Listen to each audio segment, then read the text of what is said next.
welcome to another episode of The Undercard. I'm your host, Jeff Patello, and today we're going to be talking about UFC 240. It was held right here in Canada's own fucking backyard, out in Edmonton, Alberta, over at the Rogers Place. New facility that just been built for the Oilers in the past, 2-3 years, right? So it's a pretty impressive venue. Big show out. It's been a minute since the UFC's been out that way. So I know everyone out there was super pumped. The card was full of Canadians. There was some good showings for some Canadians. Some fucking good fights here. All in all, it wasn't too bad of a card. We're going to be talking some of the early prelims. We're going to talk some of the prelims, and we're going to get into the main card. But what a night of fights it was, folks. And yeah, looking to get into it. All right, well, first fight of the night we're going to get into here is Jillian Roberts, Canada's own, fighting out of, I believe, Ontario. I believe she's from the Sarnia area, if I recall, right? I'm not 100% sure, but Canadian. Now, the odds were surprisingly not in Jillian's favor. Surprisingly, the odds were with Sarah Fournette, who in her own rights is a mean, scary woman from Brazil. And I'm not just talking the overall look of her. She's actually pretty, after you look past the tattoos and everything, you can tell she is an attractive woman. But she is scary in the regards that she possesses some crazy, crazy knockout power. Very high skilled in the jiu-jitsu department, and was definitely favored coming into this fight. The records are pretty much the same. I believe Sarah was 9-1 going into this. Jillian was 7-2. Jillian, however, though, is AKA her nickname is the Savage, and I'll tell you what, I understand why she's called the Savage. Her last 3 fights in the UFC, she's got 3 submission wins.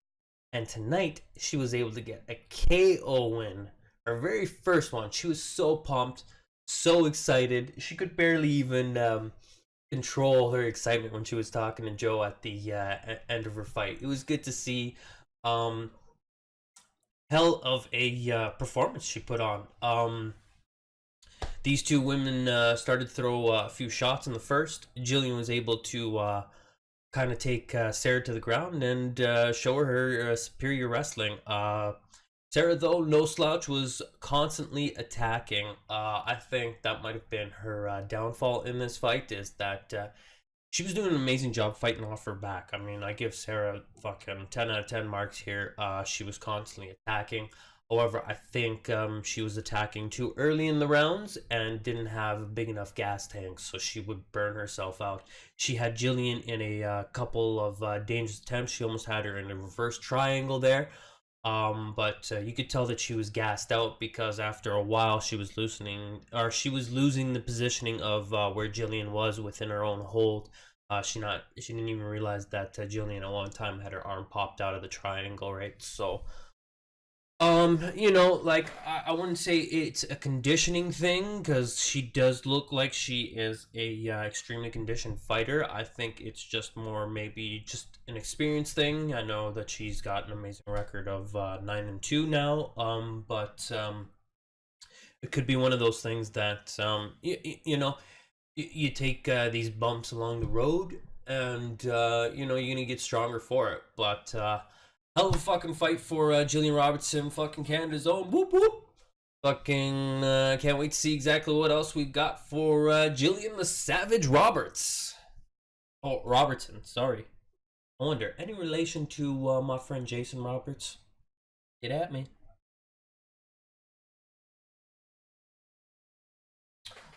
So the next fight we're actually going to get into, I was kind of surprised that this was on a prelim. This is a 3 facing a number 4. I thought this should have been on the main card for sure. For all of you that have missed it, I would highly recommend looking up the fight against Alejandre Pognato or Pugneta. I apologize. I am terrible when it comes to names.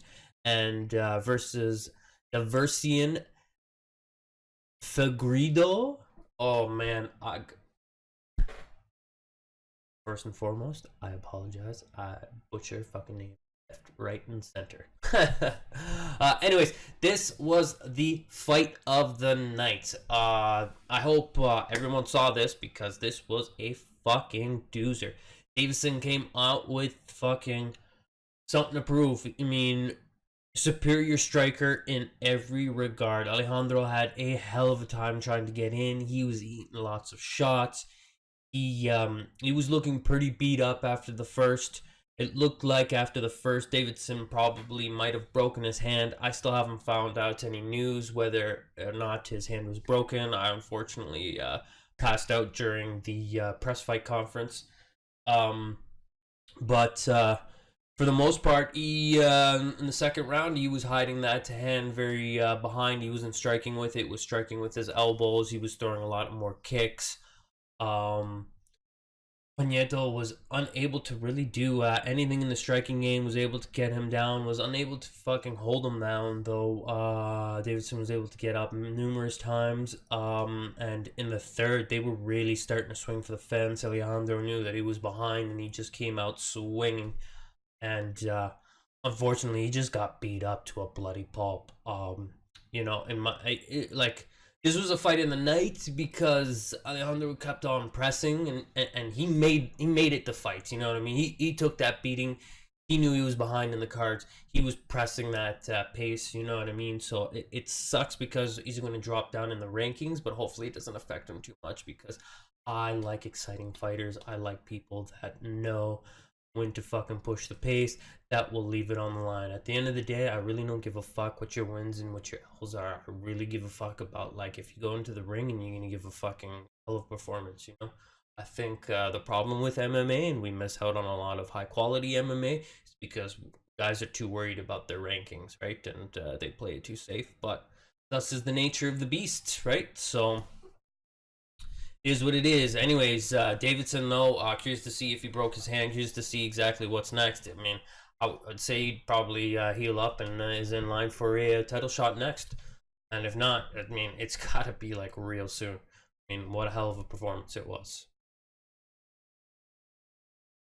All right, up next, we also still got another Canadian on the card, Canada's own Gavin Tucker, and he was fighting against China's own Choi Seung-Woo.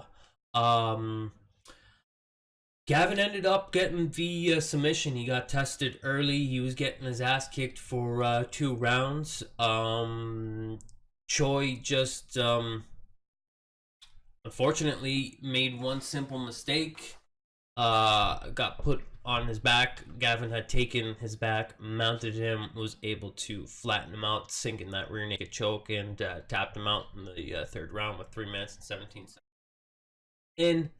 For the most part, like stats wise, strikes were pretty even.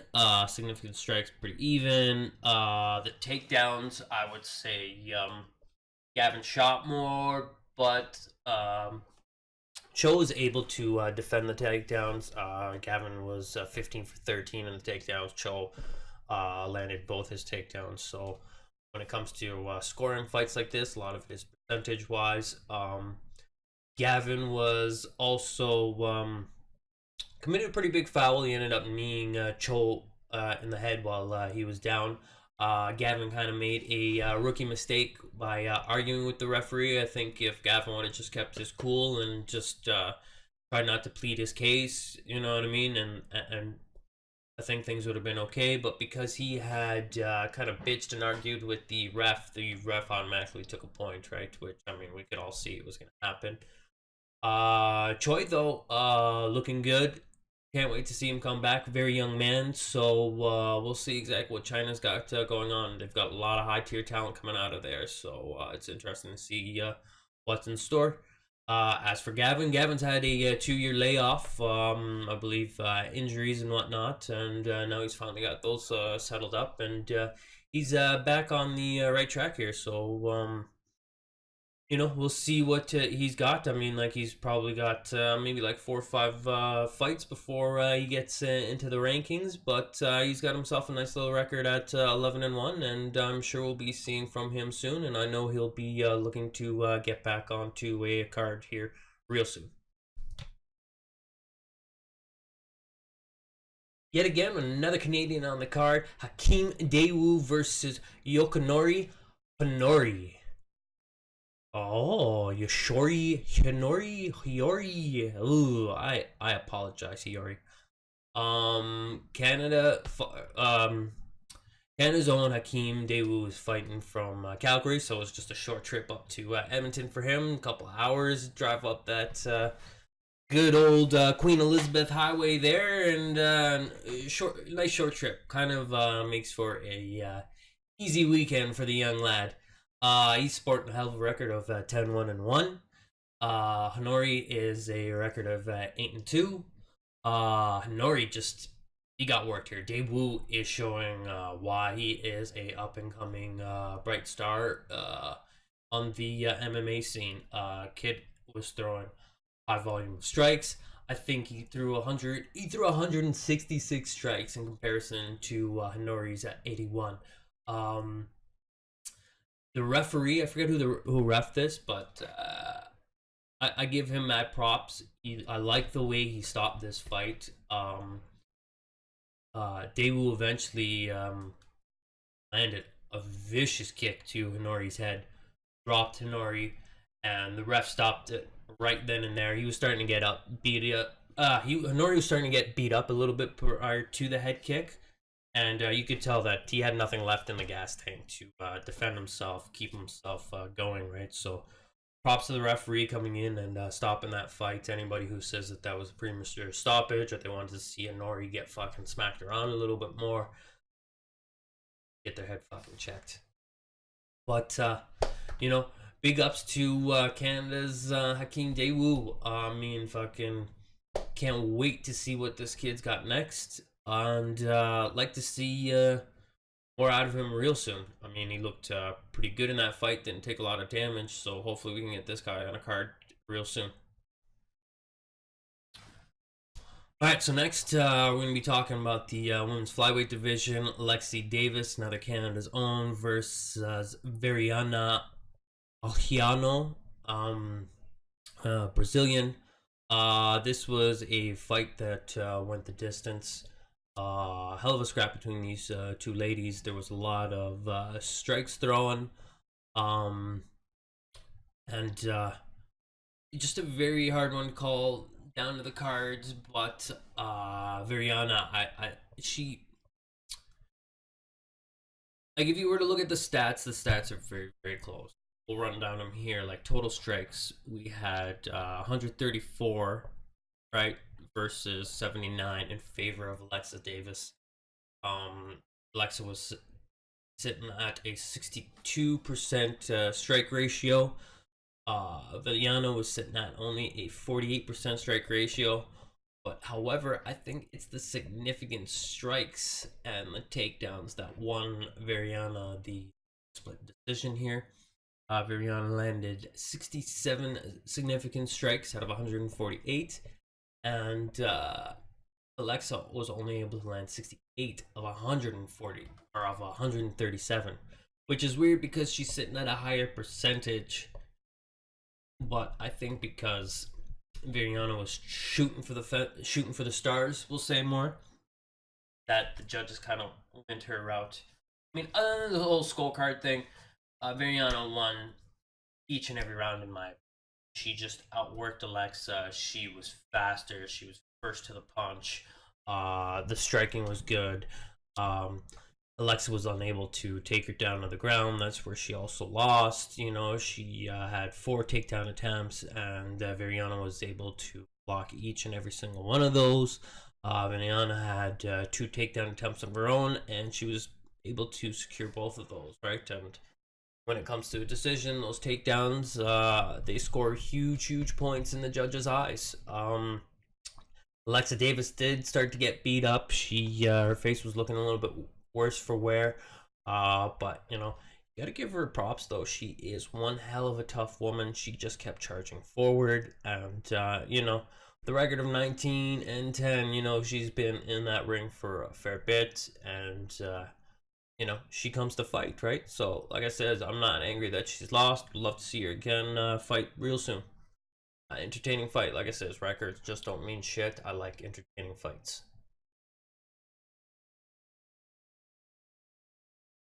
All right, so that was about it for the prelims. So we're gonna get into the main card, and the main card started off with another Canadian surprise. It was Marc-Andre Bourret or Bourriot. Sorry, dude. I apologize. Another fellow Canadian fighting out of Montreal, and he was fighting against I believe, a Polish kid by the name of Kortstav Jotik, and this was a middleweight class fight, and unfortunately, did go the distance. Mark just, this almost seemed to be a classic striker versus somebody that is more of a clinch style kind of dirty boxer. Jotik was able to, for the most part, stay on the outside and just kind of land with his jab a lot. He was really using his right uppercut. The fight, he landed a couple vicious ones on Mark. It's hard to say if Mark really won any rounds at all in any of this, because, like I said, for the most part, in most of the rounds, Jotik was able to move around, show great, show that he had great control in the positioning in the fight. He had shown that he was definitely the superior striker. However, he did show weakness when it came down to him trying to take Mark down, and whenever it got into a little bit of dirty boxing. Unfortunately for Mark, Mark was just slow to really recognize that he was winning in the clinch game, and should have looked to have put Jotik up on that cage and just grind him out for the 3 rounds. But it was a little too late for him. He did try and throw some nasty big shots. He actually, towards the end of the fight, about like 3 minutes into that last round, I believe he landed a nasty elbow onto Jotik, and Jotik actually looked pretty beat up at the end of this fight. However, like I said, it's just a little too late. Um, you know, he needs to work on them hand skills, and I'm sure he'll come back a little bit stronger. He's unfortunately suffered another setback, but that's kind of how this game goes. You know what I mean? Like, pressure makes diamonds, right? So you can either learn from this defeat and progress forward, or turn it into a just concave into himself, get that quicksand feeling, and sink. But he's fighting with a good camp out there, so they'll be all right. Them Quebec boys are tough. Whew! Let me tell you, this was an exciting fight. I'm gonna be honest, I didn't know much about this Armen Tarowski. I'm sure I butchered that fucking name. A dude, I believe Turkish, I believe it was. I forget. This was another fight in the lightweight division against another Canadian, Oliver Aubin-Mercier. Mercier fights with GSP. He's been training with him a little bit, sparring. He's got a record of 11-5. Mercier is, I believe, won one of the Contender Series, right? So he's definitely no slouch, but he's been coming off a bumpy couple roads himself. I think he had 3 losses coming into this.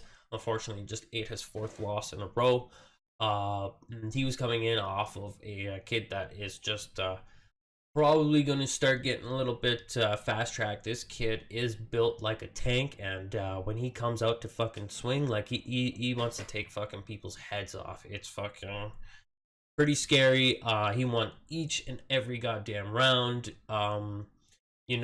Oliver was just unable to really do anything. He looked like he was able to hold a little bit with the striking for a time, but our man is just a very, very technical striker.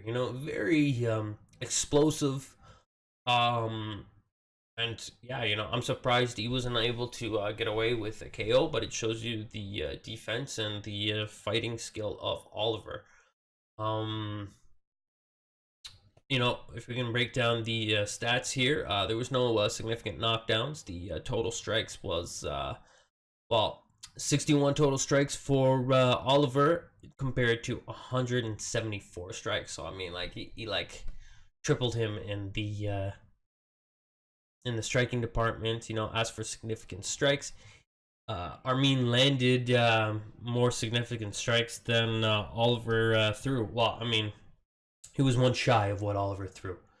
Armin had 47 significant strikes landed, right? And Oliver had only 48 significant strikes, 23 of which landed. Um, and takedowns, he was unable to secure any takedowns, and Armin was able to secure 2 takedowns. In fact, one of the takedowns that Oliver came in and shot with, Armin ended up turning around and getting his back. Not sure what Oliver has got next in plans here, but back to the drawing board. He's gonna do some training.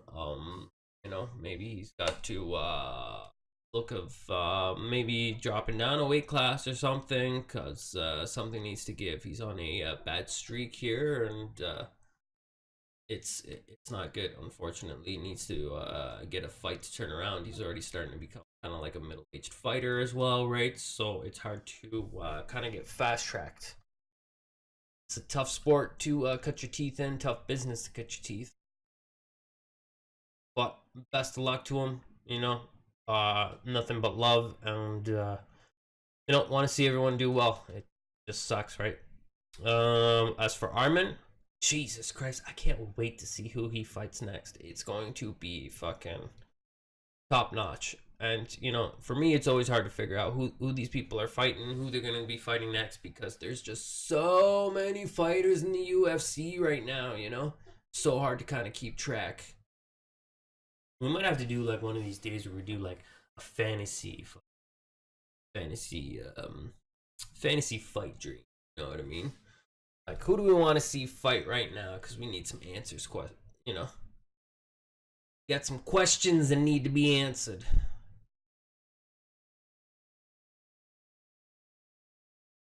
All right, our next fight was in the welterweight division. Jeff Neal versus Nico Price. Wow. Let me tell you, fucking fireworks. Jesus Christ. Nico Price is an exciting fighter. He is a fucking wild man. He ate a tough loss tonight, but can't wait to see him come back into the ring again. Things of note, it looked like maybe the ref could have given Nico probably a couple more seconds. He didn't look like he was completely out of it when Joff was raining down them bombs. But, all in all, good stoppage. I mean, Nico seemed to be a little bit pissed off, and I can understand. Like I guess I felt like it was a premature stoppage, but you gotta give the dude champ walk. Yeah, fucking arm, no fucking beefs with him or anything. Fucking Nico just fucking class act, sir. Class fucking act. Jeff Neal, like this dude's, both these kids are like relatively young incomers. Jeff Neal apparently, I think he's more of a wrestler, but he came out here to show that he got some good hands. Let me tell you, for a moment there, it looked like he was gonna get into trouble in the second round, and he was just able to turn it back around for himself. Like it was impressive. I mean, Nico at one time looked like he was put Neal away. Had the round probably gone maybe like 30 more seconds, it probably Nico would have won it. But that's the way these fights go. Would love to see these guys bring it back and fight again. To be honest with you, a good scrap, a very entertaining scrap. But But yeah, unfortunately, in the second round, Jeff Neal was able to put him down on the ground and kind of rein in with the ground and pounds, right? And ref put a stop to it. Like I said, premature, a little bit early, so there's definitely going to be some controversy. But regardless, I want to see these two fight like next card, you know? It was great. They both shouldn't even like take negative rankings. They both should still. Well, that's how good of a fight it was. Oh, now up next we had the women's flyweight co-main event of the night. Christina Cyborg versus Canada's own Felicia Spencer. Cyborg sporting a record of 21-2, coming off of a loss against Amanda Nunes. She was looking to back in this fight. Felicia Spencer, while 7-0 coming into this fight, former Invicta champion, and was looking to test her skills against Chris Cyborg. And let me tell you, that is one moment you want to come up to and test your skills. But, you know, props to Felicia. Felicia was game, you know. Felicia kind of came out there and really pushed the pace, was not showing that she was, like, intimidated. However, I think once she started to feel Cyborg's power, she wasn't so eager to come and get it, let me tell you. Felicia, though, started this fight off with an amazing fucking elbow. Oh my god, it was like a jump short elbow, and it split Cyborg, literally. Like, literally, you have to look up and see the gash on Cyborg's face. I mean, it looked like Cyborg had a fucking pussy on her fucking head, for crying out loud. It was nasty fucking gash. Nasty gash. But you know, it was her first time she was cut. She acknowledged that. She was happy for the fight. You know, she acknowledged Felicia's strength. You know what I mean? Strength. She you know, gracious in her win. But she's looking to, from the sounds of it, get back at Nunes. Now, as for like particular highlights, other than that short elbow, I mean, there was like some ground and pound that Cyborg was able to unleash on Felicia. Felicia was, as soon as I said, like, after she had recognized the power that Cyborg had possessed, she was looking to try and take Cyborg down, to try and ground and pound her. In fact, that was kind of the game plan anyways, was to kind of like ground and pound her, wear her out, burn her out. Just unfortunately, she was unable to secure any takedowns of the night. Cyborg was able to have the better position during those engagements, and you know, Chris Cyborg is no joke. She is one hell of a fucking martial artist. You know, deserves all the credit in the world. I am very curious to see how this next fight against Nunes is gonna go. I know, I know it's gotta happen. I mean, what else is there for Nunes, right? Unless we want to see Nunes and Shevchenko. Self want to do, because I'm a huge Shevchenko fan. Love Shevchenko, amazing fighter. And I mean, anyways, besides that, what else to say? You know, good scrap, went the distance. Felicia, hell of a fighter. You know, mad props to her. It's only her first loss, so you know, she'll look to come back. What I would really like to see for Felicia Spencer, now that you're in the UFC and you're like big time, is I think we need her conditioning needs to step up to the next level of conditioning. I think she is a little bit on the softer side of things. I think if she came in a little bit tougher, you know, with a better cardio, things would be better in her favor as well. But yeah, what else to say? You know, hell of a fight. All right, last but not least, it's the main event, featherweight, Frankie Edgar versus Max Holloway. We've been waiting for this fight for quite some time now. I think it's been like, what, 6-7 years in the making. These guys have been scheduled to meet a couple of times in the past, but injuries, you know what I mean, were unable to ever make it happen until now. Max Holloway is coming off of a defeat at the 155 pound division, where he lost a decision to oh shit, what is his name? I was gonna say Tillman, but it's not Tillman. Oh god, Poirier, Dustin Poirier. Here we go. So he was looking to bounce back and get a W. He's obviously going back into his weight class here at 145, and you know, where he's the king. But I don't know.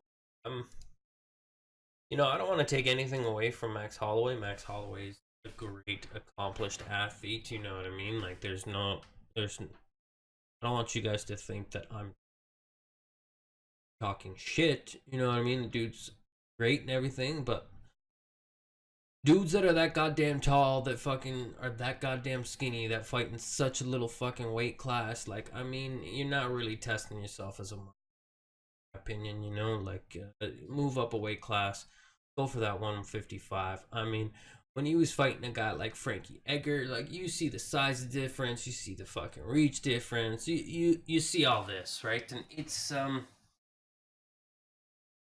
because of this, it made for a very boring fight for me, you know what I mean? I really didn't have much interest in this. This is just clearly another, you know, like, obviously he's able to turn up the pressure, because it's easy to fight as a counter fighter when you're the lankier guy, right? I mean, I've had two problems before, you know, and it becomes a very frustrating thing in the fight game when, you know, like, obviously, like, all we can really is, you know what I mean, like, to keep things simple is by weight and stuff like that. But I really think that they need to start implementing some. If you're at this tall, if you're this tall, you need to be in this weight class and this and that. Because I mean, it's how do you expect? How do you not expect a tall, lanky guy like that to have the advantage over? These guys have the exact same skill set, all the tools in the world. You know what I mean? It's a body advantage, right? Frankie being the aggressor, obviously, and on Holloway, who really wasn't, you know, in my opinion, wasn't the aggressor at all in this fight. It's just the counter fight, you know what I mean? And then it's makes for boring fight, you know what I mean? Because you know, Frankie then can try and take him down to the ground, but too much to eat shots. I mean, clearly, you know, Holloway, I don't know, always hell of a fighter. I'm not taking nothing away from him. You know what I mean? All the skills in the world, right? But like I said, the height becomes a factor, and I just don't like to see it. You know what I mean? It's like fucking having Kenny Ken Florian, fucking guy who's like 6'1", fighting for fucking, you know, 150 pounds, right? Like, it's just crazy, man. So crazy. Don't get me wrong, Max is a fucking skinny little fucking dude, right? But like, the dude's got a big frame, right? Like, he shouldn't be down such a small weight division, right? Like 145 pounds, a dude that's the dude that's like 6 feet tall. That's crazy. That is crazy to me. You know? But more props to him, you know, class act.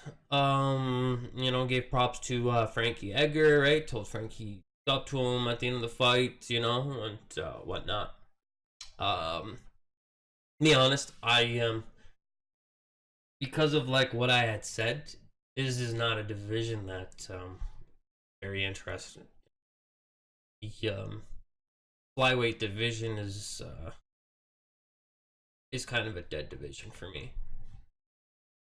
You know, I don't really like to see, you know, height advantages like that, right? Like when it's a top level when we're top level and we're there, you know what I mean? Like, we know the outcome, right? So it doesn't really make for an exciting fight. But anyways, that's my opinion, and I'm just one crazy man. Anyways, thank y'all for sitting around and joining me for this episode. And we'll look again to another episode next week. Might do a Ryzen episode this week too. We'll see. We never know. All right, folks. Well, peace and love. Appreciate the support. Take care.